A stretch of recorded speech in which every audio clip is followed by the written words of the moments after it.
Hola, ¿cómo están? Hoy vamos a descubrir las respuestas de las adivinanzas de los sonidos de la casa. ¿Se animan? Vamos con la número 1.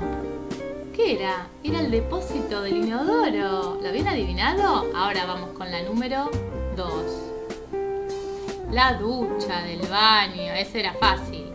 Vamos ahora con la número 3. Una gota que va cayendo. Sí, y ahora la número 4. Llenando un balde. Esta era medio difícil, ¿eh? Y vamos con la número 5, que era fácil. Era un martillo, martillando un clavito. Ahora vamos con la número 6. El sonido del teléfono cuando llama. Vamos con la número 7. Y esta era súper fácil, que era el ladrido de un perro. Muy bien. Ahora les comparto las respuestas de la adivinanza de Jazmín.